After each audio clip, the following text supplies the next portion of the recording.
من كل ذنب وأتوب إليه لا حول ولا قوة إلا بالله العلي العظيم أستغفر الله ربي من كل ذنب وأتوب إليه لا حول ولا قوة إلا بالله العلي العظيم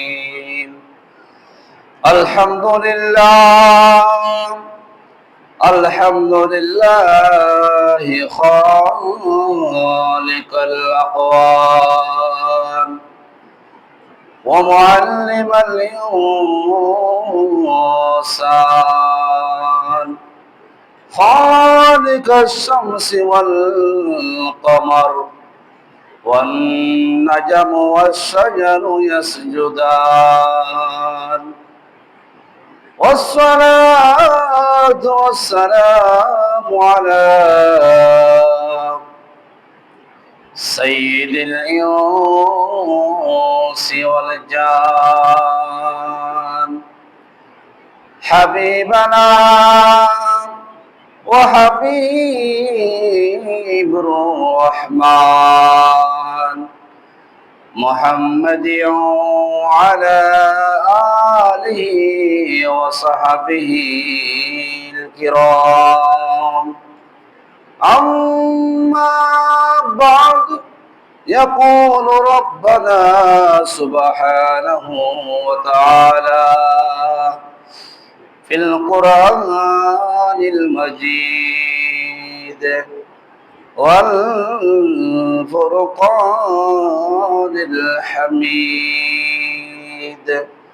أعوذ بالله من الشيطان الرجيم بفضل بسم الله الرحمن الرحيم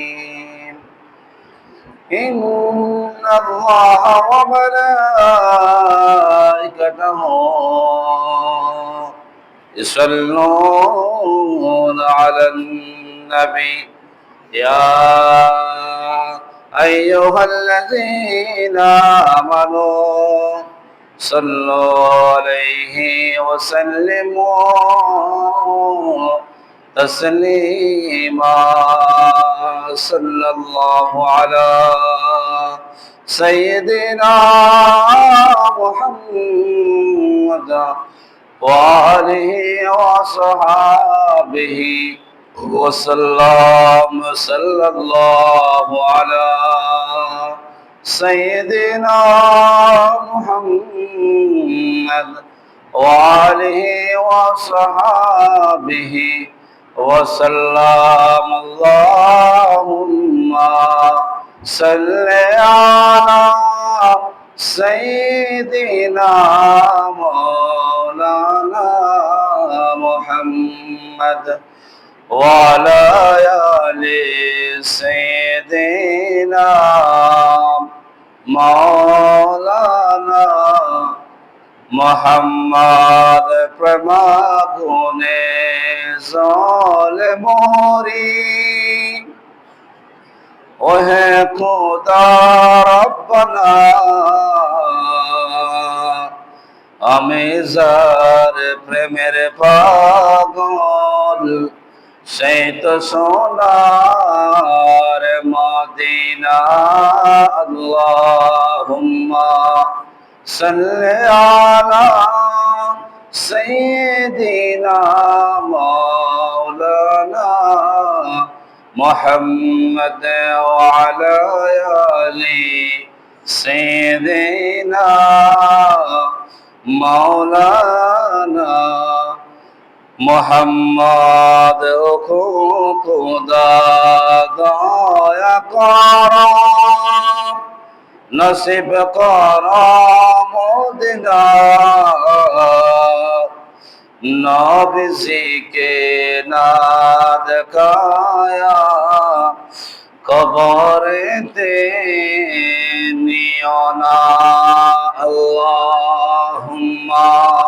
صل على سيدنا مولانا محمد وعلى آل سيدنا কোথায় রইলেন দয়াল নবী আমাদেরকে ছাড়িয়া আপনি বিনে কি লাভ হবে এই দরাতে বাঁচিয়া আল্লাহুম্মা সাল্লি আলা সাইয়্যিদিনা মাওলানা মুহাম্মদ ওয়া আলা আলি সাইয়্যিদিনা মাওলানা মুহাম্মদ মদিনা মদিনা বলে কান্দে আমি যারে যার দেখাতেন গো দয়াল নবী ডাকি আপনাই বারে বার আল্লাহুম্মা সাল্লি আলা মাওলানা মুহাম্মদ ওয়া আলা আলি সাইয়্যিদিনা কঠিন হাসরের দিনে কেউ তো কারো হবে না উম্মতি উম্মতি বলে কাঁদবেন নবী দেওয়ানা আল্লাহুম্মা সাল্লি আলা সাইয়্যিদিনা মাওলানা মুহাম্মদ ওয়া আলা আলি সাইয়্যিদিনা লা ইলাহা ইল্লাল্লাহ লা ইলাহা ইল্লাল্লাহ লা ইলাহা ইল্লাল্লাহ লা ইলাহা ইল্লাল্লাহ লা ইলাহা ইল্লাল্লাহ সুবহানাল্লাহ walhamdulillah la ilaha illallah hasbi rabbi jallallah ma fi qalbi ghayrullah nur muhammad sallallahu la ilaha illallah subhanallah alhamdulillah la ilaha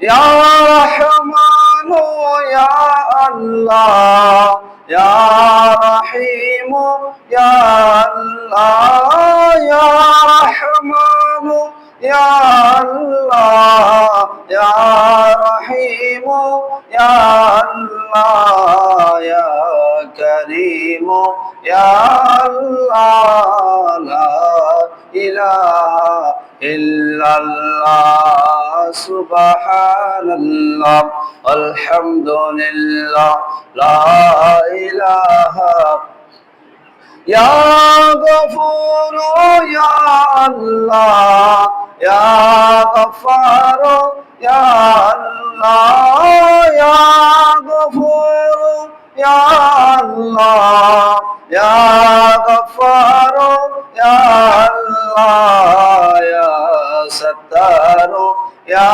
allah la ilaha illallah subhanallah alhamdulillah la ilaha আসমানের মালিক আল্লাহ জমিনের মালিক এক আল্লাহ, আসমানের মালিক এক আল্লাহ, জমিনের মালিক এক আল্লাহ, আরশের মালিক এক আল্লাহ, লোহের মালিক এক আল্লাহ, লা ইলাহা ইল্লাল্লাহ, লা ইলাহা ইল্লাল্লাহ, সুবহানাল্লাহ, আলহামদুলিল্লাহ, লা ইলাহা ইল্লাল্লাহ, সুবহানাল্লাহ, আলহামদুলিল্লাহ, লা ইলাহা। ডানে মাটি বামে মাটি, মাটি হবে বিছানা, ওই কবরে তাকতে হবে, ওই কবরে যাইতে হবে, সঙ্গে কেহ যাবে না, লা ইলাহা ইল্লাল্লাহ, সুবহানাল্লাহ, আলহামদুলিল্লাহ, লা ইলাহা ইল্লাল্লাহ, হাসবি রাব্বি জাল্লাল্লাহ, মা ফি কলবি গায়রুল্লাহ, নূর মুহাম্মদ সাল্লাল্লাহ, লা ইলাহা ইল্লাল্লাহ, সুবহানাল্লাহ, আলহামদুলিল্লাহ, লা ইলাহা ইল্লাল্লাহ, সুবহানাল্লাহ, আলহামদুলিল্লাহ, লা ইলাহা ইল্লাল্লাহ, লা ইলাহা ইল্লাল্লাহ, মুহাম্মাদুর রাসূলুল্লাহ সাল্লাল্লাহু আলাইহি ওয়াসাল্লাম। আলহামদুলিল্লাহ, শুকরিল্লাহ। ঐতিহ্যবাহী সুন্দরবনের অন্তর্গত সাহাবে সুজন সঈদ আহমদিয়া সুন্নিয়া শাহী জামে মসজিদের সম্মানিত মুসল্লি کرام, পর্দার আড়ালের অবস্থানরত শ্রদ্ধেয় তাহরা আবদা সালেহা নেককার ও আমার মা ও বোনেরা, দূর দূরান্ত থেকে আগত সম্মানিত মুসল্লি کرام, ইমানে ভাইরা, রাহমানি ওয়া রাহমাতুল্লাহি তাআলা, আসসালামু আলাইকুম ওয়া রাহমাতুল্লাহি তাআলা ওয়া বারাকাতুহু। আল্লাহ পাকের লক্ষ কোটি শুকরিয়া জ্ঞাপন করি যে মহান মনিব রব্বুল ইজ্জত আজকে মুহররম হারাম মাসের চতুর্থ জুমা মুবারকে আদায় করার লক্ষ্যে আল্লাহর ঘর খানায় কাবার এক অংশ মসজিদে সর্বপ্রথম আসার বসার আল্লাহ পাকের অসংখ্য অগণিত বান্দাদের থেকে যাচাই বাছাই করে আল্লাহর ঘরের সর্বপ্রথম মেহমান হতে করে আল্লাহর দরবারে শুকরিয়া স্বরূপ বলি আলহামদুলিল্লাহ। সাথে সাথে দরুদ আর হাদিয়া নজরানা পেশ করছি সরওয়ারে কায়নাত ফখরে মুজাসসাদ নবী রাহমাতুল আলামিন দু জাহানের বাদশা নবী আকা মাওলা জনাব মুহাম্মদ মুস্তাফা আহমদ মুজতবা সাল্লাল্লাহু আলাইহি ওয়াসাল্লাম নূরানি কদমে লক্ষ কোটি বেহুদ বেশুমার দরুদ আর নজরানা পেশ করছি যে নবী না হলে আসমান জমিন লৌহ কলম চন্দ্র সূর্য আমি আপনি আল্লাহ পাক রব্বুল আলামিন কিছু সৃষ্টি করতেন না, সেই মহান রাসূলের দরবারে লক্ষ কোটি দরুদ আর হাদিয়া নজরানা পেশ করছে। সম্মানিত হাজরিন, সম্মানিত মুসলিম کرام, আল্লাহ পাক রব্বুল আলামিন এর দরবারে আমরা শুকরিয়া জ্ঞাপন করে শেষ করা যাবে না। যেহেতু আমাদের মতো অসংখ্য গণিত মানুষ বর্তমান অবস্থা বর্তমান প্রেক্ষাপটে দেখা যায় অসংখ্য গণিত মানুষ এখনো পানির নিচের মধ্যে এখনো আছে। আল্লাহ রাব্বুল আলামিনের দরবারে ওই সমস্ত যাদের ঘর বাড়ি বন্যা প্লাবনের কারণে যাদের ঘর বাড়ি দুঃশ্বাস হয়ে গেছে, আল্লাহ পাক রব্বুল আলামিন তাদেরকে সবর জমিন দান করুক। তাদের জন্য সকলেই আমরা একে অপরের জন্য আমরা দোয়া করব। আর যারা এই দুর্যহ অবস্থার মধ্যে, এই ভয়াবহ অবস্থার মধ্যে যারা জীবন যাপন করতেছেন, যতটুকু সম্ভব ইনশাআল্লাহ আমাদের ব্যক্তিগত তহবিল থেকে তাদেরকে কিছু দান সৎকার করার ব্যবস্থা করবো ইনশাআল্লাহ। যেহেতু মানুষ মানুষের জন্য, আল্লাহ রাব্বুল আলামিন আজকে তাদের ঘর বাড়ি এভাবে পানির তলে নিয়ে গেছেন। আমার আপনার ঘর হয়তো, আমার আপনার ঘরও এরকমও হতে পারে। সেই জন্য বিপদ আপদ আসার আগে আল্লাহ রাব্বুল আলামিনের নেজামন্দি হাজির করতে হবে। এবং কি আল্লাহ পাক রব্বুল আলামিন মানুষ যখন বিপদে পড়ে, মানুষ যখন মুসিবতে পড়ে, তখন রব্বুল আলামিনের দরবারে মাথা নত করে। আল্লাহ ছাড়া কাউকে চিনে না, শুধু যেখানে যায় সেখানে আল্লাহ আর আল্লাহ। এই আল্লাহ শব্দটা, এই এক শব্দটা যদি আমি আপনি সুস্থ অবস্থায়, সরল অবস্থায়, সুস্থ মস্তিষ্ক অবস্থায় যদি আল্লাহ পাক রব্বুল আলামিনের দরবারে যদি আমি এভাবে বিপদে যেভাবে আল্লাহকে ডাকি, ঠিক বিপদ আসার আগে যদি আল্লাহকে যদি আমরা এভাবে যদি ডাকি, আমাদের উপর আল্লাহ পাক রব্বুল আলামিন কখনো এই সমস্ত বিপদ দিতেন না। সেই জন্য বিপদ আসার আগে, বলা মুসিবত আসার আগে আল্লাহ পাক রব্বুল আলামিনের দরবারে আমাদেরকে অবশ্যই দাঁড়াতে হবে এবং কি মাথা নত করতে হবে, ক্ষমা চাইতে হবে। যেহেতু এগুলা বান্দা যখন দুনিয়ার মধ্যে বেশি গুনাহ করে, বান্দার গুনার ফাফের কারণে আল্লাহ রাব্বুল আলামিন এই সমস্ত বন্যার বাতাস দিয়ে, ঝড় দিয়ে, তুফান দিয়ে মানুষদেরকে শিক্ষা দেয়। যেহেতু মানুষ আল্লাহর দরবারে ফিরে আসে, একটু জোরে বলুন না সুবহানাল্লাহ। সেই জন্য আল্লাহর দরবারে বিপদ আপদ আসার আগে, মুসিবত আসার আগে আল্লাহর দরবারে ফানা চাইতে হবে, ক্ষমা চাইতে হবে। যেহেতু আমরা গুনাহগার, আমরা হতাকার, আমরা সিয়াকার। এই গুনাহ ক্ষমা চাইতে হলে নামাজের মাধ্যমে চাইতে হবে, কোরআন তেলাওয়াতের মাধ্যমে চাইতে হবে, জিকির আজকারের মধ্যে চাইতে হবে। এমনি এমনি চাইলে হবে না, আল্লাহর ঘরের মসজিদ দিকে দাবিত হতে হবে। এমনকি এলাকার মধ্যে যত মা বোন আছেন মুসলমান নরনারী, তাদেরকে ফরদানশীল হওয়ার জন্য ব্যবস্থা করতে হবে। তারাও যেন 5 ওয়াক্ত নামাজ ঘরের মধ্যে পড়ে, এই ব্যবস্থাও আপনারা নিতে হবে। শুধু নিজে নিজে নামাজ পড়লে হবে না, এক অপরকে নামাজ পড়ার সুযোগ দিতে হবে, এমনকি তাকিদও দিতে হবে, বরঞ্চ পরামর্শও দিতে হবে যে আল্লাহ পাক রব্বুল আলামিন চাইলে এই মুহূর্তে বন্যা প্লাবন দিয়ে এই এলাকাও দুঃশ্বাস করতে পারে। এই বই আমার আপনার অবশ্যই মনের মধ্যে আনতে হবে। সেই জন্য আল্লাহ পাক রব্বুল আলামিনের দরবারে বেশি বেশি ক্ষমা চাইব, ইস্তিগফার করব। যেহেতু আল্লাহ পাক রব্বুল আলামিন আমাকে আপনাকে এখনো পর্যন্ত সুস্থ রেখেছেন, সবল রেখেছেন, আল্লাহকে ডাকার জন্য সুযোগ করে দিয়েছেন, ঘর থেকে মসজিদে আসার ব্যবস্থা করে দিয়েছেন। সেই রব্বুল আলামিনের দরবারে আমরা বেশি বেশি জায়গা তাসবিহ তাহলিল, বেশি বেশি জিকির আজকার, বেশি বেশি নফল ইবাদত, বেশি বেশি ফরজ নামাজ পড়ার আল্লাহ আমাকে আপনাকে তৌফিক দান করুক, সকল বলুন আমিন। সেই জন্য আল্লাহ পাক রব্বুল আলামিন এই নামাজকে প্রায় কোরআন পাকে এই 30 পারা কোরআন পাকের মধ্যে প্রায় 82 বার থেকে প্রায় 83 বার পর্যন্ত আল্লাহ পাক রব্বুল আলামিন এই কোরআন পাকের 82 আয়াত আল্লাহ রাব্বুল আলামিন নাযিল করেছেন শুধু নামাজ গুরুত্ব দিয়ে। একটু জোরে বলুন সুবহানাল্লাহ।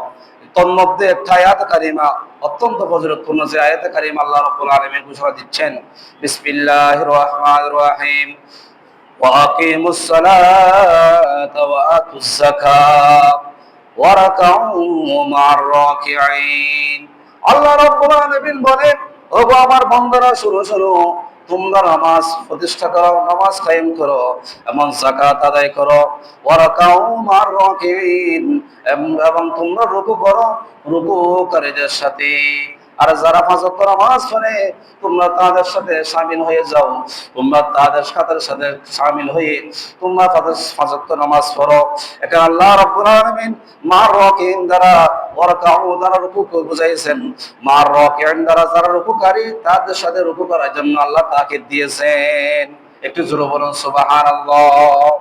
এই রুকুকারী খাড়া যারা মসজিদে, আল্লাহর মসজিদের মধ্যে যারা কাতার বন্দী হয়ে রুকু করে সিজদা করে নামাজ আদায় করে, আল্লাহ রাব্বুল আলামিন বলতেছে তাদের সাথে তোমরা রুকু করো, তাদের সাথে তোমরা সিজদা করো, তাদের সাথে তোমরা কিয়াম করো।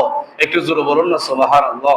কারণ এখানে আল্লাহ পাক রব্বুল আলামিন নামাজকে গুরুত্ব দিয়ে এই আয়াত কারিমা নাযিল করেছেন। যেহেতু অনেক মানুষ দেখা যায় ঘরের মধ্যে আমরা নামাজ পড়ি, একটু বৃষ্টি হলে, একটু জ্বর হলে আমরা একা নামাজ পড়ার জন্য ব্যবস্থা করে থাকি।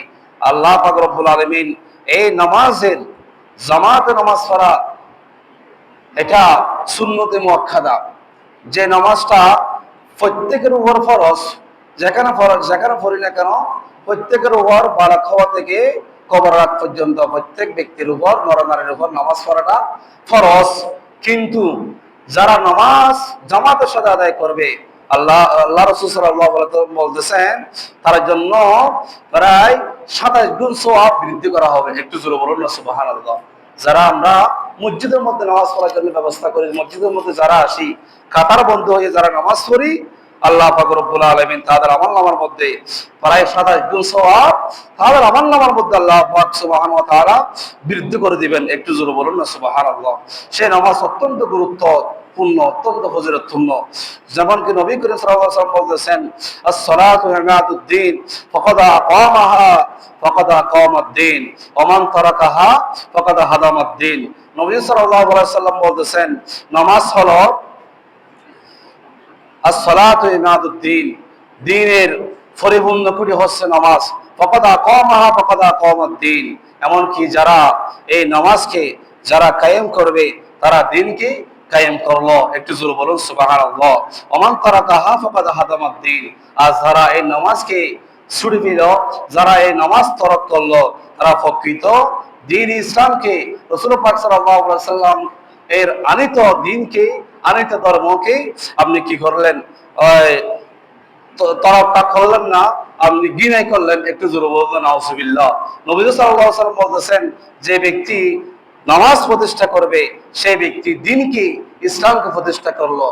ঠিক তদ্রূপ ভাবে যে নামাজ প্রতিষ্ঠা করলো না, নামাজ পড়লো না, এই দিন থেকে বের হয়ে গেল, দিনের কুড়ি থেকে তার নামাজ তালিকা কি কেটে দেওয়া হলো, ফাকাদ হাদামাদ্দিন।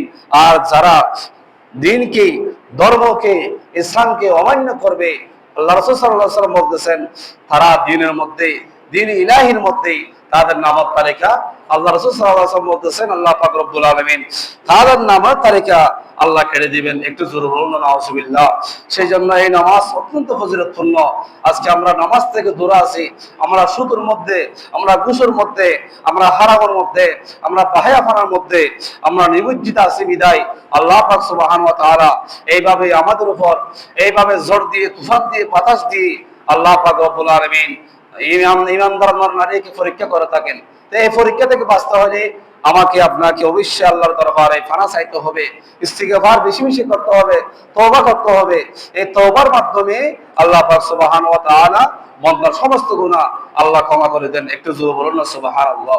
যেহেতু আল্লাহ পাক রব্বুল আলামিন বলে, ওহুয়াল্লাযী ইয়াকবালু তাওবাতা আন ইবাদিহি ওয়া ইয়াফু আনিস সাইয়্যাত ওয়া ইয়ালামু মা তাফআলুন।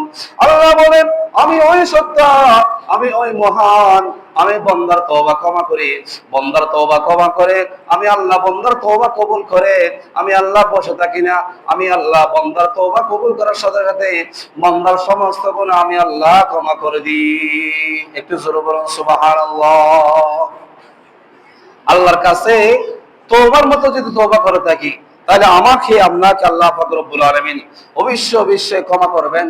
তওবা ইস্তিগফার করলেন, আল্লাহর কাছে নত হলে, আল্লাহর কাছে শর্মিত হলে, আমার সমস্ত গুনাহকে সামনে নিয়ে যদি আল্লাহর কাছে যদি তওবা করি, আল্লাহর কাছে যদি ইস্তিগফার করি, আল্লাহ পাক রব্বুল আলামিন অবশ্যই এমনকি সাগরের ফানা থেকে যদি বেশি গুনাহ যদি করে থাকি, আল্লাহর দরবারে যদি নত হই, আল্লাহর দরবারে যদি তওবা করি, আল্লাহর দরবারে যদি ইস্তিগফার করি, ক্ষমা চাই, আল্লাহ রাব্বুল আলামিন বলতেছে, বান্দা তুমি নৈরাশ হই না, লা তাকনাতু মির রাহমাতিল্লাহ, তুমি আমি আল্লাহর রহমত থেকে তুমি নৈরাশ হই না, তুমি আল্লাহ, আমি আল্লাহর কাছে তুমি ক্ষমা চাও। তুমি গুনাহ করার কাজ হচ্ছে তোমার, কিন্তু সেই গুনাহ ক্ষমা করার মালিক হচ্ছে আমি আল্লাহ। একটু জোরে বলুন না সুবহানাল্লাহ। এইভাবে আমি আল্লাহর কাছে যদি চাও, আমি আল্লাহর কাছে যদি ইস্তিগফার করো, ক্ষমা চাও, আমি আল্লাহ তোমার সমস্ত গুনাহ ক্ষমা করে দিই। একটু জোরে বলুন না সুবহানাল্লাহ। এইভাবেই নামাজের মাধ্যমে, নফল নামাজের মাধ্যমে, জিকির আজকারের মাধ্যমে আল্লাহ পাক রব্বুল আলামিনের দরবারে আমাকে আপনাকে কি করতে হবে? ক্ষমা চাইতে হবে, দোয়া করতে হবে, ইস্তিগফার করতে হবে। হযরতে ইবনে মাসউদ রাদিয়াল্লাহু তাআলা আনহু বলতেছেন, আমি নবীজি সাল্লাল্লাহু আলাইহি ওয়াসাল্লাম থেকে জিজ্ঞাসা করলাম আল্লাহ পাক রব্বুল আলামিনের দরবারে যে সর্বোত্তম আমল আল্লাহর কাছে সর্বোত্তম আমল কি? তখন আমার নবী সাল্লাল্লাহু আলাইহি ওয়াসাল্লাম বলতেছেন, আসসালাতু আলা ওয়াক্তিহা, ওয়াক্তমত নামাজ পড়া এটা আল্লাহর দরবারে আল্লাহর কাছে সবচেয়ে উত্তম। একটু জোরে বলুন না সুবহানাল্লাহ। কোনো কিছু এরকম উত্তম বলা নাই। নবী সাল্লাল্লাহু আলাইহি ওয়াসাল্লাম যখন নবীর কাছ থেকে যখন জিজ্ঞেস করা হলো সাহাবায়ে কেরাম, তখন নবী সাল্লাল্লাহু আলাইহি ওয়াসাল্লাম সরাসরি বলে দিলেন, আল্লাহর কাছে সবচেয়ে দামি জিনিস, সবচেয়ে উত্তম হচ্ছে অক্ষমতা কি করা, নামাজ আদায় করা। আজকে আমরা নামাজ থেকে গাফেল, নামাজ থেকে দূরে যাই। আল্লাহ পাক রব্বুল আলামিন আমাকে আপনাকে এভাবেই কি করতেছে, একটা একটা বিবাহ পাগত দিয়ে মানুষদেরকে শিক্ষা দিচ্ছে, তারপরেও আমি আপনি বুঝতেছি না, আমি আপনি এখনো বুঝি না আল্লাহর ভয়, আল্লাহ ইলাহি, আল্লাহর ভয় অন্তরের মধ্যে এখনো আমরা আনতে পারি না। কারণ আমাদের কলম মারা গিয়েছে। নামাজ পড়লে নামাজের মতো মজা পাই না, জিকির আজকার করলে জিকির আজকারের মতো মজা পাই না, নাম সাদকা করলে সেখানে মজা পাই না। বললো যে হুজুর এত দাম সাদকা করি, এত জিকির আজকার করি, এত নামাজ দোয়া করি, কিছুই ইবাদত বন্দেগী মজা পাই না। ফলে এক ওয়াক্ত নামাজ পড়লে দ্বিতীয় ওয়াক্ত নামাজ পড়ার সুযোগ আমার হচ্ছে না, আমি মসজিদে যাচ্ছি না। কারণ আমার নামাজের মধ্যে তৃপ্তি নাই, নামাজের মধ্যে নামাজ মজা নাই। সেই নামাজের মধ্যে যদি পড়ি, সেই নামাজ মানুষকে দেখার জন্য নয়, একমাত্র আল্লাহ পাক সুবহানাহু ওয়া তাআলাকে রাজি খুশি করবার উদ্দেশ্যে যদি আপনি যদি একটা সিজদাও যদি দিই, প্রত্যেক সিজদার মধ্যে যে রুকু, যে তাসবিহ তাহলিল আপনি যদি আদায় করি, সে প্রত্যেক তাসবিহ প্রত্যেক তাহলিল আল্লাহর দরবারে পূর্ণ হয়ে যাবে, কবুল হয়ে যাবে। একটু জোরে বলুন না সুবহানাল্লাহ। নামাজের মতো করতে হবে। সেই জন্য রাসূল পাক সাল্লাল্লাহু আলাইহি ওয়াসাল্লাম বলতেছেন, হযরতে আবি হুরায়রা রাদিয়াল্লাহু তাআলা আনহু বর্ণনা করতেছেন, নবী সাল্লাল্লাহু আলাইহি ওয়াসাল্লাম ইরশাদ করতেছেন যে আসসালাতু খামসুন ওয়াল জুমআতু ইলাল জুমআ ওয়া রমাদানু ইলার রমাদান মুকাফফারাতুন লিমা বাইনাহুম ইজাজে তুনিবাতিল খাবাইর। নবী সাল্লাল্লাহু আলাইহি ওয়াসাল্লাম বলতেছেন, এক জুমা হতে অপর জুমা, এক নামাজ হতে অপর নামাজ, এক জুমা থেকে অপর জুমা, এক ওয়াক্ত নামাজ থেকে আর ওয়াক্ত নামাজ পর্যন্ত, এমনকি এক রমজান থেকে আগামী বছর রমজান পর্যন্ত। এইভাবে যদি মানুষ নামাজ পড়ে থাকে ধারাবাহিক, যদি কবিরা গুনাহ না করে, তাহলে আল্লাহ পাক সুবহানাহু ওয়া তাআলা তার আমলনামার মধ্যে কোনো গুনাহ থাকবে না, সেই ব্যক্তি জান্নাতি হয়ে যাবে। একটু জোরে বলুন না সুবহানাল্লাহ। কারণ যে ব্যক্তি ফজর নামাজ পড়ে, সেই ব্যক্তি যদি জোহরের নামাজ পড়ার জন্য যদি চিন্তা ভাবনা, তার অন্তর, তার খান, তার দিল, সমস্ত কাজকর্ম করার ফাঁকে ফাঁকে যদি সেই নিয়তটা, সেই দিলটা, সেই দেহটা, সেই মনটা যদি মসজিদের মধ্যে লাগাই থাকে, আল্লাহ কখন যে ফজর নামাজ পড়লাম আর কখন জোহর নামাজ কখন হবে, এভাবে জোহর পড়ার পরে আল্লাহ এখন জোহর নামাজ আদায় করলাম, আসর নামাজ কখন হবে, এইভাবে আসর নামাজ পড়ার পরে আল্লাহ এখন আসর নামাজ আদায় করলাম, মাগরিব নামাজ কখন হবে, মাগরিব নামাজ আদায় করলাম, আল্লাহ এখন এশার নামাজ কখন হবে।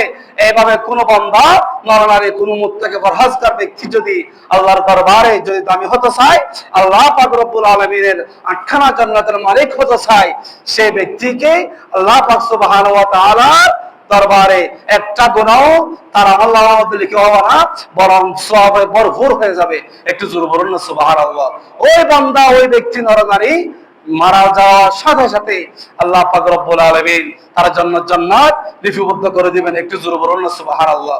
কিয়ামতের ময়দানে 7 শ্রেণীর মানুষের মধ্যে প্রথম শ্রেণীর মানুষ হলো ওই ব্যক্তি যিনি সব সময় আজানের দিকে তাকিয়ে থাকে, কখন যে তার আজান খানার মধ্যে আসে, কখন যে আজান শুনবে, কখন যে আজান শুনবে, এই নিয়তটা তার কানের মধ্যে থাকে।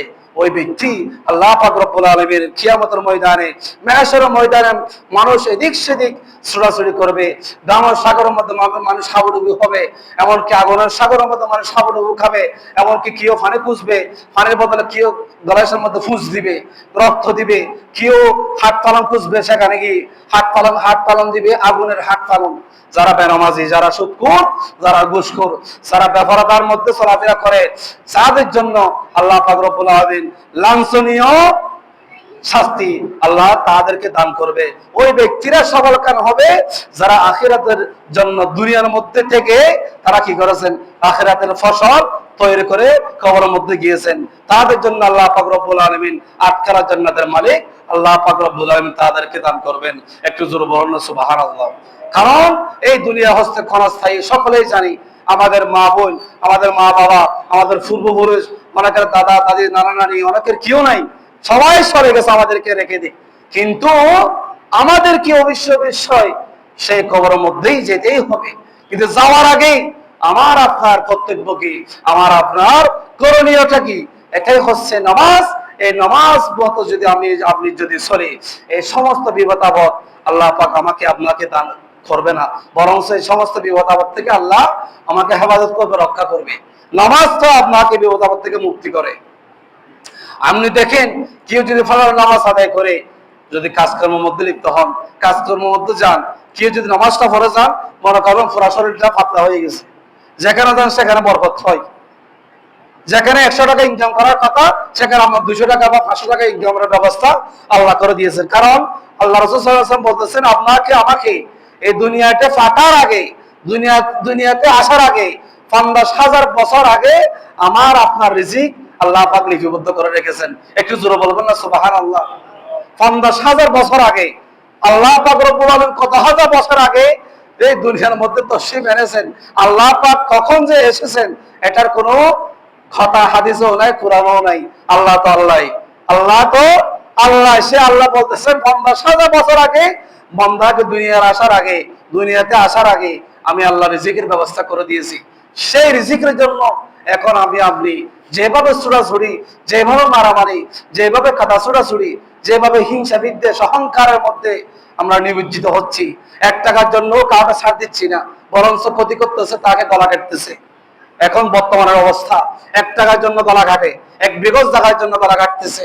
যে অবস্থা, যে পরিস্থিতি বর্তমানে চলতেছে, এখান থেকে আল্লাহ পাক রব্বুল আলামিন আমাকে আপনাকে হেফাজত করুক। সকলে বলুন আমিন। আজকে নামাজ থেকে, জিকির থেকে, তাসবিহ তাহলিল থেকে, আল্লাহ পাকের কোরআনের পাঠ থেকে আমি দূরে সরে গিয়েছি। কারগরের মধ্যে ফজরের নামাজের পর কোরআন তেলাওয়াত হচ্ছে, একটু চিন্তা করে দেখুন। কারগরের মধ্যে মাগরিবের নামাজের পর কোরআন তেলাওয়াত হচ্ছে, একটু চিন্তা করে দেখুন।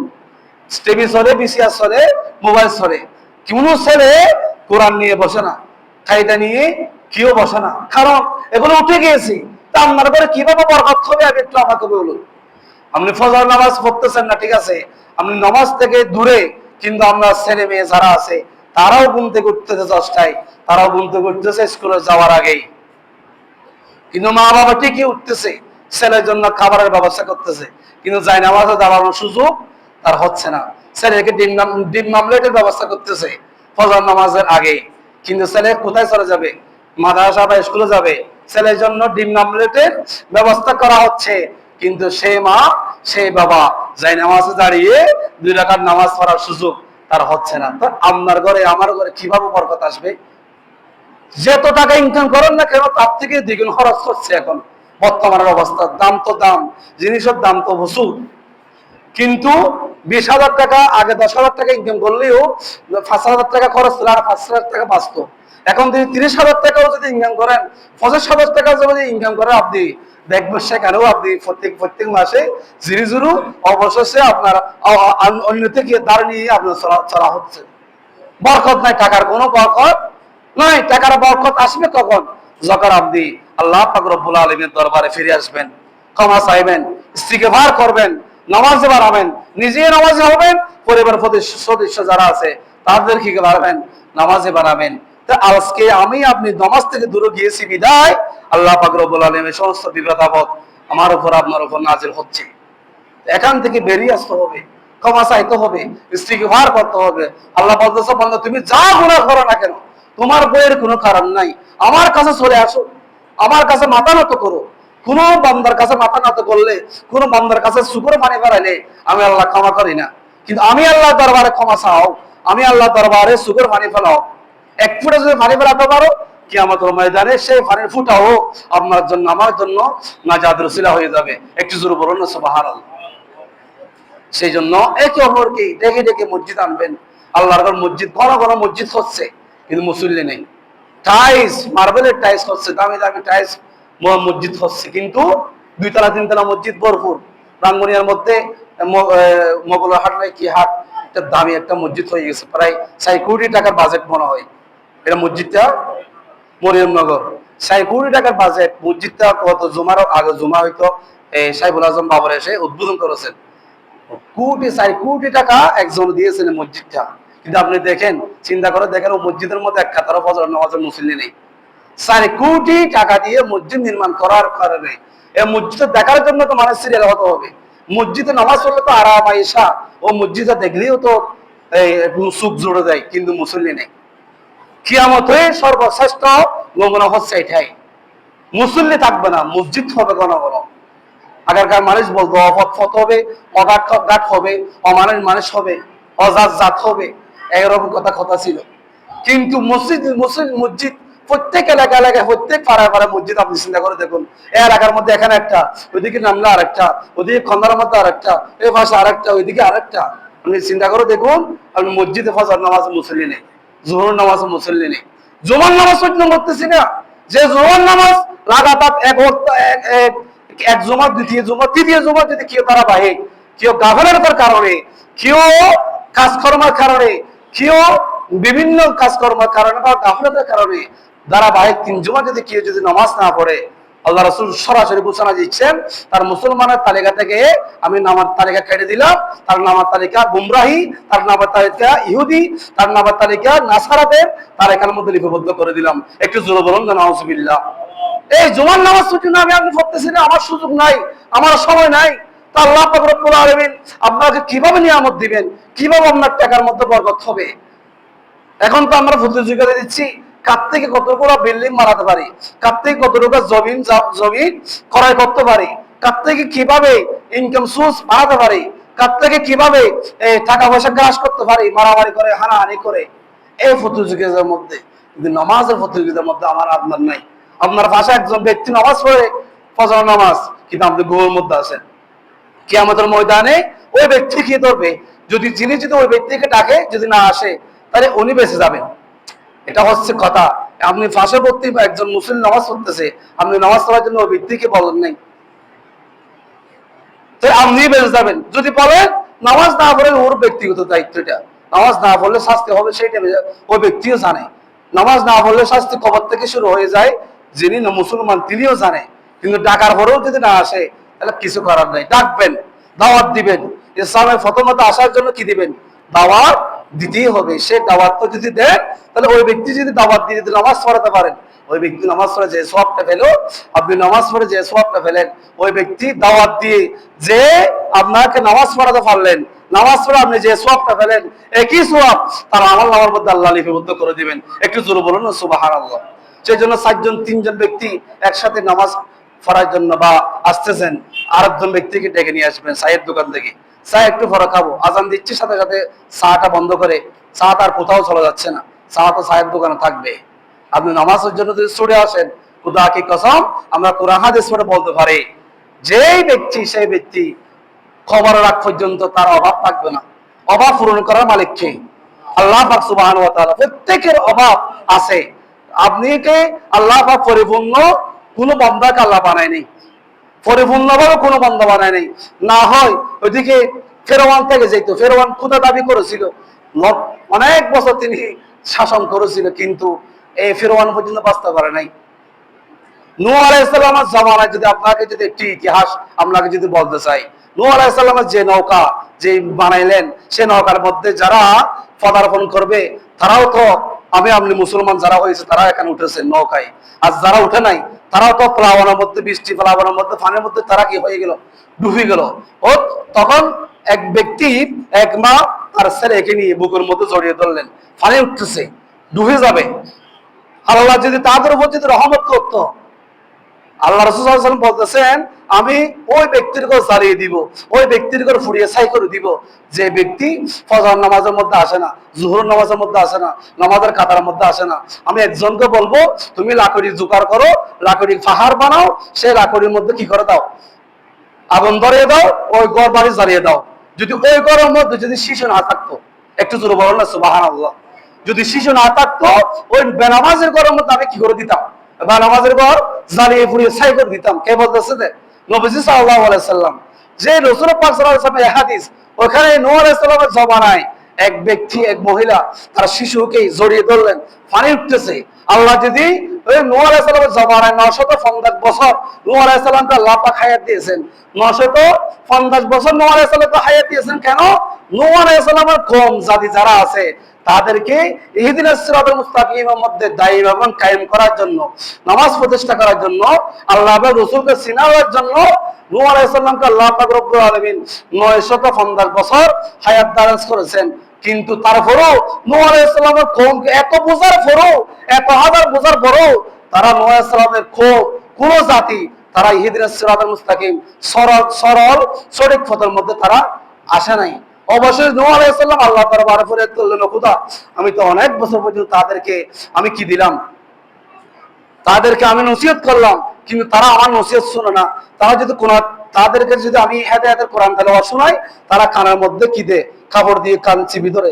তাদেরকে যদি আমি কোরআন পাকের আয়াত শোনাই, তাদেরকে যদি কোরআন পাকের আয়াত দেখাই, তারা চোখের মধ্যে কি দে, হাত দিয়ে রাখে।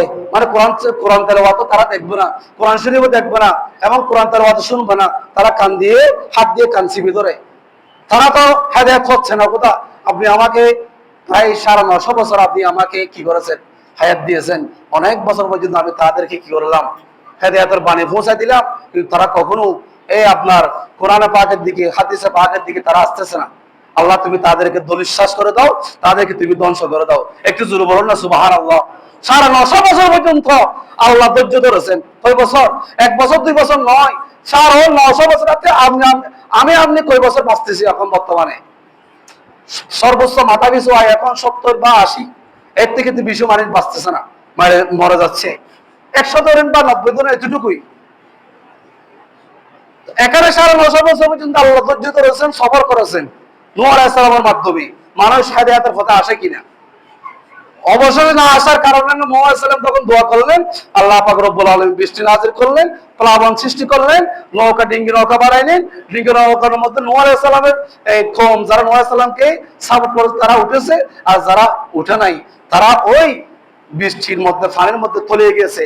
এমত অবস্থায় একজন শিশুকে মা বুকে নিয়ে চিবি ধরলেন পানি থেকে রক্ষা পাওয়ার জন্য, বুকে চিবি ধরলেন। কিন্তু আল্লাহ পাক রব্বুল আলামিন যদি ওই শিশুকে রক্ষা করতে গিয়ে যদি আল্লাহ রহমত হইতো, তাহলে তখনই হইতো। কিন্তু আল্লাহরও কি হয় নাই, আল্লাহরও বরদাস্ত করছে না। নূহ আলাইহিস সালামের বদদুয়া আল্লাহ কবুল করলেন। ও অবশেষে মহিলাটা তার ছোট বাচ্চাকে পানি থেকে রক্ষা করার জন্য 2 হাত দিয়ে বাচ্চাকে উপরে তুলে দিলেন পানি থেকে রক্ষা পাওয়ার জন্য। আর পানি তো মাথার উপর থেকে উঠে ওই ছেড়ে পর্যন্ত মাথার উপর উঠে সমস্ত কওম জাতি নিমিষের মধ্যে আল্লাহ পাক সুবহানাহু ওয়া তাআলা নূহ আলাইহিস সালামের কওমকে আল্লাহ ধ্বংস করে দিয়েছেন। একটু জোরে বলুন না সুবহানাল্লাহ। কারণ কেন? 950 বছর পর্যন্ত তাদেরকে বোঝার পরেও তারা ইহদিনাস সিরাতাল মুস্তাকিমের মধ্যে, নামাজের মধ্যে, তারা জিকির আজকারের মধ্যে, তানসাক্কার মধ্যে আল্লাহ পাক রব্বুল আলামিনের কোরআন পাকের দিকে তারা ফিরে আসে নাই। আমাদেরকে এখান থেকে শিক্ষা নিতে হবে, ফিরে আসতে হবে আল্লাহর দরবারে। রজু ইয়া আইয়ুহাল্লাযিনা আমানু তুবু ইলাল্লাহি তাওবাতান নাসুহা। আল্লাহর দরবারে তওবা করতে হবে, তওবার মাধ্যমে ফিরে আসতে হবে। যে তওবাতুন নাসুহা কাকে বলে? আল্লাহ আমি এই গুনাহ করি, আমি এই গুনাহ থেকে আমি ফানা চাই, এই গুনাহ আমি জীবনেও করব না। যতদিন পর্যন্ত আমি কি থাকবো, দুনিয়ার মধ্যে বেঁচে থাকবো, এই গুনাহের মধ্যে আমি লিপ্ত হব না। আল্লাহ তুমি আমাকে এই গুনাহ থেকে আমাকে হেফাজত করো। তুমি আল্লাহর দরবারে আমি ক্ষমা চাই, আল্লাহ আমাকে গুনাহ ক্ষমা করে দাও। আল্লাহ আপনাকে সাথে সাথে বান্দার তওবা কবুল করে, বান্দা তওবা কবুল করার সাথে সাথে আল্লাহ পাক সুবহানাহু ওয়া তাআলা তার সমস্ত গুনাহ আল্লাহ নিমিষের মধ্যে ধ্বংস করে দেয়। একটু জোরে বলুন না সুবহানাল্লাহ। কারণ ওয়ালা তাসতাবিল হাসানাতু ওয়ালা সাইয়্যা, আল্লাহ বলতেছে বান্দা যখন কোনো গুনাহ করে, গুনাহ করার সাথে সাথে যদি একটা ভালো আমল করে, ভালো কাজ করে, ও সাইয়্যা ওই গুনাহকে এই ভালো কাজ মাধ্যমে আল্লাহ পাক রব্বুল আলামিন নিমিষের মধ্যে গুনাহকে কি করে দেয়, মিটিয়ে দেয়। একটু জোরে বলুন সুবহানাল্লাহ। সেজন্য নামাজের মাধ্যমে গুনাহকে ক্ষমা করতে পারবেন, জিকির আজকারের মাধ্যমে, দান সৎকার মাধ্যমে, মানুষকে সহযোগিতার মাধ্যমে। মানুষ বিপদের মধ্যে এখন বর্তমানে পড়তেছে, এই বিপদে যদি ডাক দেয় সমস্ত মানুষ একসাথে চলে যাবেন, তাকে থাকবেন না, বিপদে আগে যাইতে হবে। একজন মুসলমান অপর মুসলমানের বিপদে চলে যেতে হবে। 6টা হকের মধ্যে আরেকটা হক সেটাই। বিভিন্ন জায়গার মধ্যে বৃষ্টি প্লাবন এখন হচ্ছে, হয়তো আমাদের এলাকাটা হয়তো একটু উঁচু, কিন্তু হবে না যেরকম কোনো সম্ভাবনা নাই, হবেই। যদি বিপদ আপদ ও নূহ আলাইহিস সালামের জামানায় সমস্ত কওম জাতি একজোট হয়ে তারা বলতেছে আমরা আল্লাহও চিনি না, রাসূলও চিনি না, যত হেদায়েত করে না কেন নূহ আলাইহিস সালাম, আমি আপনার কথা আমরা শুনবো না। তারা কখনো শুনো নাই, 950 বছর পর্যন্ত অপেক্ষা করতেছে আল্লাহ তাদের উপর তারা হেদায়েত হয় কিনা। কিন্তু হয় নাই। অবশেষে তারপরে না তাদেরকে বৃষ্টি দিয়ে, তাদেরকে প্লাবনের মাধ্যমে ডুবিয়ে তাদেরকে মারা হলো। সেখান থেকে আমাদেরকে শিক্ষা নিতে হবে, আপনি বাঁচবেন কয় বছর, আপনি গুনাহ করতেছেন অসুবিধা নাই, আল্লাহর কাছে ফিরে আসেন। এত বছর গুনাহ করলে নামাজ পড়েন না, হুজুর আমি নামাজ জানি না, জিকির আজকার জানি না, তাসবিহ তাহলে কিছুই জানি না, ধারাবাহিক 40 ওয়াক্ত ধারাবাহিক 40 দিন পর্যন্ত ইমাম সাহেবের পিছনে নামাজ পড়েন, সূরা কারাত কিছুর প্রয়োজন নাই। হুজুর আমি নিয়ত বাঁধে শুধু আল্লাহু আকবার বলেন, আপনি কিচ্ছু বলার দরকার নেই, হুজুর আমি তো কেরাত জানি না, সূরা ফাতিহা পড়ার সুযোগ হয় নাই, আমার পরিবারের হাত ধরতে হয়েছে, সূরা কারাত দেখে কাজকর্ম করতে হয়েছে, জিকির আজকার কিছু জানি না, তাসবিহ তাহলে কিছু জানি না, রুকুতে কি পড়ে, সিজদা কি পড়ে, আত্তাহিয়াতু জানি না, দোয়া কুনুত জানি না, সূরা ফাতিহা জানি না, শুদ্ধ করলেও জানি না, অশুদ্ধ হয় কিনা সেটাও জানি না, নামাজ হয় কিনা সেটাও জানি না। যারা শুদ্ধ করে নামাজ পড়ে, আমরা যারা নামাজ যারা পড়ি, তা আমরা তো বলতে পারবো না আমাদের নামাজ আল্লাহ কবুল করছে কিনা, কেউ বলতে পারবে না। আল্লাহ তার কোনো ব্যক্তিকে, কোনো বান্দাকে এই সুযোগটা আল্লাহ দেয় নাই। না হয়তো আপনি ফজর নামাজ যদি কবুল হয়ে যায়, যদি বলেন এক ওয়াক্ত নামাজ কবুল হয়ে গেছে, বাকি 4 ওয়াক্ত নামাজ পড়ার কোনো সুযোগ নাই, আর পড়বো না আমি নামাজ, এরকম মনে করতেন। তো সেই জন্য আল্লাহ পাকের দরবারে কতগুলো জিনিস, হায়াত, মওত, রিজিক, আমার সম্মান, এগুলো আল্লাহর কাছে আছে, আর কারো কাছে নাই, এগুলো আল্লাহর পাকের কাছ থেকে আছে, আল্লাহ পাকের কাছ থেকে এগুলো আসে। কিন্তু এগুলো আল্লাহর কাছে গোপন, হাদিসেও নাই, কোরআনেও নাই। কি করবেন? হায়াত তখন আমি কত বছর বাঁচবো, কখন মারা পর মত আসবে, এই কথা যদি আমি জানতাম, তাহলে মসজিদ থেকে বাইরে হতাম না। মসজিদ আরো 4-5 তলা তুলতে হবে, কারণ মানে বাইরে হবে না, আগামী সপ্তাহে উনি মারা যাবে। সেই জন্য আল্লাহ এগুলা গোপন রেখেছেন, আল্লাহ বেহতর, আল্লাহ ভালো জানে, আল্লাহ এগুলাই ভালো জানে। সেই জন্য এই নামাজকে আমাদেরকে অবশ্যই অবশ্যই প্রতিষ্ঠিত করতেই হবে। নিজে পড়বো, পরিবার পরিজনকে পড়াবেন, হই হুল্লার মধ্যে দিন কাটাবেন না আল্লাহর ওয়াস্তে। বর্তমান পরিস্থিতি যে অবস্থা চলতেছে দিকে, এগুলা গজব, এক একটা গজব আসতেছে আল্লাহর কাছ থেকে। যখন গজব কখন আসে, যখন মানুষ কি হয়ে যায়, গুমরাহের মধ্যে বেশি যখন নিমজ্জিত হয়ে যায়, সুদ ঘুষের হাত যখন বর্তমানে যখন বেড়ে যায়, প্রত্যেক এলাকার মধ্যে, হয়তো আমাদের এলাকায় এখন রহমত আছে, কিন্তু রহমত থেকে বঞ্চিত কখন হবেন, যখন আল্লাহর গজব আসবে। আল্লাহর গজব আসার আগে আল্লাহ বলতেছে, বলো তুমি আমি আল্লাহর দরবারে ফিরে আসো, ক্ষমা চাও। সুদ খাইছো এত বছর, অসুবিধা নাই, ঘুষ খাইছো অসুবিধা নাই, কিন্তু ক্ষমা চাও। এখন আপনি বুঝতে পারলেন সুদ খাইলে কি, ঘুষ খেলে কি, বুঝতে পারলেন নামাজ না বললে কি শাস্তি, বুঝতে পারলেন, আমি আল্লাহর দরবারে কি আসো, ফিরে আসো। বনি ইসরাইল যুগের মধ্যে একজন ধার্মিক, এটা বলে আমি শেষ করে দিচ্ছি, একদম ধার্মিক মহিলা, ইনি 5 ওয়াক্ত নামাজ পড়তেন সবসময়, কিন্তু জামাই ইনি বদখার, ইনি কি মুশরিক বা কাফের। ওই ব্যক্তি স্ত্রীকে সবসময় কি করতেন, আঘাত করতেন, নামাজ পড়তে পারবা না, নামাজ থেকে তোমার দূরে যাইতে হবে, নামাজের কোনো প্রয়োজন না, আমি যেমন নামাজ না পড়ি তোমার নামাজ পড়তে হবে না, এভাবে স্ত্রীকে তিনি কারাঘাত করতেন প্রতিদিন। ওই স্ত্রীকে ওই স্বামী পরীক্ষা করার জন্য হয়তো কিনু একটা স্বর্ণ মুদ্রা দিলেন স্ত্রীর হাতের মধ্যে, ওই স্বর্ণ মুদ্রাটা যেন তিনি কি করেন, হেফাজত করেন, যখন প্রয়োজন এই স্ত্রীর কাছ থেকে নিয়ে তিনি কি করবেন, ব্যবহার করবেন। এভাবে স্ত্রীকে এই কি করার জন্য, দেখার জন্য এইভাবে স্বর্ণ মুদ্রা দিলেন। স্ত্রী যখন ঘুমাইলেন, ওই স্বামীটা ঘুম থেকে উঠে স্ত্রী যেখানে স্বর্ণ মুদ্রা রাখলেন, সেখান থেকে নিয়ে তিনি সাগরের মধ্যে নিক্ষেপ করলেন। সাগরের মধ্যে নিক্ষেপ করে, স্বর্ণ মুদ্রা তো এখানে নাই, স্ত্রী তো জানে না কোথায়, স্ত্রী তো যেখানে রাখছে সেখানে তো থাকবে, স্ত্রীর নিয়তটা ঠিক আছে, কিন্তু স্ত্রীর পক্ষে আল্লাহ পাক রব্বুল আলামিন আছে, আল্লাহর রহমত স্ত্রীর পক্ষে আছে, কারণ স্ত্রী কি নামাজি না, নামাজি তো নয়। সেই জন্য ওই জেলে, এক জেলে ওই সাগরের মধ্যে মাছ ধরতে গেল, মাছ ধরলেন। সংক্ষিপ্ত মাঝে শেষ করে দিচ্ছে, অনেক লম্বা ইতিহাস, বলে ইসরায়েল যুগের ঘটনা বুঝতেছি, যে জাল ধরতে গিয়ে জালের মধ্যে মাছটা পড়লো, মাছটা পরে যখন বাজারের মধ্যে বিক্রি করতে আসলো, ওই স্বামী ঠিক সেই মাছটা ক্রয় করলেন। একটু জোরে বলবেন না সুবহানাল্লাহ। যে মাছ ওই স্বর্ণ মুদ্রাটা খেয়ে ফেললো, স্বামী নিক্ষেপ করলো সাগরে, ওই মাছটা যখন ক্রয় করলেন স্বামী, গরম মধ্যে আনলেন, স্ত্রীকে দিলেন, স্ত্রী যখন মাছ পোড়া শুরু করলেন, তখন স্ত্রী ওই মাছের ফ্যাটের মধ্যে স্বর্ণ মুদ্রাটা পেয়ে তিনি আশ্চর্য হয়ে গেলেন, কিরে আমি তো এই স্বর্ণ মুদ্রা তো আমার ঘরের কঙ্গনের মধ্যে লুকিয়ে রাখলাম, আমার স্বামীর আমানত। তিনি যখন খুঁজবেন তখন তাকে দেওয়ার জন্য, এখন দেখতেছে মাছের পেটের মধ্যে স্বর্ণ মুদ্রা, এটা কিভাবে সম্ভব? ওই স্ত্রী স্বামীকে কিছু কথা বলে নাই, তিনি ঠিক মাছ থেকে পেট থেকে বাইরে করে ধুয়ে মুছে পরিষ্কার করে তিনি ঠিক তদ্রূপ ওই জায়গার মধ্যে রেখে দিলেন। একটু জোরে বলুন না সুবহানাল্লাহ। এখন স্বামী যখন স্ত্রীর কাছে স্বর্ণ মুদ্রা যখন খুঁজলেন, অবশেষেই স্ত্রী গিয়ে ওই জায়গা থেকে যেখান থেকে রাখলেন সেখান থেকে নিয়ে স্বামীকে দিলেন। স্বামী আশ্চর্য হয়ে গেলেন, কিরে এই স্বর্ণ মুদ্রা তো আমি সাগরের মধ্যে নিক্ষেপ করলাম, এখন আবার এই স্বর্ণ মুদ্রা কিভাবে আমার স্ত্রী পেল? এটা তো আমার কোনো স্ত্রী হতে পারে না, এটা তো বড় একটা কোনো একটা কিছু একটা হতে পারে। এভাবে তিনি কারাগার করা আরো বেড়ে গেল, স্ত্রীকে প্রহার করা আরো বেড়ে গেল। আগুন জ্বালিয়ে দিলেন, 17 পাশে আগুন জ্বালিয়ে দিলেন, স্ত্রীকে আগুনের মধ্যে নিক্ষেপ করলেন। স্ত্রী আল্লাহ দরবারে দোয়া করলেন, ও খোদা, আমি শুধু আপনার ইবাদত বন্দী করেছিলাম, আমি স্বামীর পূজা করিনি। স্বামী আমাকে কারাগার করেছে, নামাজ থেকে আমাকে বিপদ আপদ থেকে, এই নামাজ থেকে কখনো আমাকে দূরে সরাতে পারে নাই। আমি সিজদা দিতাম, স্বামী যত মারতো, যত আঘাত করতো, আমি সিজদা থেকে কখনো এক ওয়াক্ত নামাজ থেকে আমি কি হই নাই, দূরে সরে যাই নাই। একমাত্র আমি আপনার ওয়াদা রক্ষার্থে, আপনাকে রাজি খুশি করার জন্য আমি সিজদাগুলো দিতাম। আল্লাহ তুমি যদি চাও এই সমস্ত আগুন থেকে আল্লাহ তুমি আমাকে এখনই রক্ষা করতে পারো। আল্লাহ পাক সুবহানাহু ওয়া তাআলা ওই ইব্রাহিমকে যেভাবে নমরুদ আগুনের মধ্যে কি করে দিলেন, জ্বালিয়ে দিলেন, ইব্রাহিমের একটা লুম পর্যন্ত ফুরা নাই, ঠিক তদ্রুপ ভাবে ওই মহিলারও এক বিন্দু বরাবরও একটা লোমও বড় নাই। একটু জোরে বলুন না সুবহানাল্লাহ। আল্লাহ পাক রব্বুল আলামিন বলতেছেন, কুল্লা ইয়া নারু কুনি বারাকাও ওয়া সালামান আলা ইব্রাহিম। ও ইব্রাহিম যেভাবে দোয়া করেছিলেন, ও খোদা এই নবরুতের আগুন থেকে আগুনকে আপনি কি করে দেন, নয় ঠান্ডা নয় গরম, অর্থাৎ নাতিশীতোষ্ণ আপনি করে দেন। আল্লাহ পাক রব্বুল আলামিন নয় গরম নয় ঠান্ডা করে দিয়েছেন। এদিকেও ওই নামাজি স্ত্রী যখন আল্লাহ দরবারে একটা কি নিয়ে উসিয়ত নিয়ে যখন দোয়া করেছেন, আল্লাহ তোমার দরবারে আমি সবসময় দোয়া করতাম, নামাজ পড়তাম, ওই স্বামী আমাকে কখনো নামাজ থেকে দূরে সরাতে পারে নাই।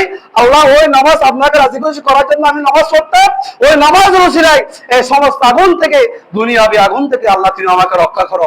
আল্লাহ পাক সুবহানাহু ওয়া তাআলা ওই স্ত্রীকে সাথে সাথে আগুনকে ফানে করে দিলেন, স্ত্রী বেঁচে গেলেন। একটু জোরে বলুন না সুবহানাল্লাহ। নামাজ এইভাবে মানুষকে কি করে রক্ষা করে, নামাজ বিপদ আপদ থেকে মানুষকে কি করে রক্ষা করে। এই নামাজ আল্লাহ পাক রব্বুল আলামিন আমাকে আপনাকে পড়ার তৌফিক দান করুক। ওয়া মা আলাইনা ইল্লাল বালাগ। আসসালামু আলাইকুম ওয়া রাহমাতুল্লাহি তাআলা ওয়া বারাকাতুহু। যারা সারাকাত কওয়ার জুমা সুন্নাত পড়েননি, সারাকাত কওয়ার জুমা সুন্নাত পড়েন।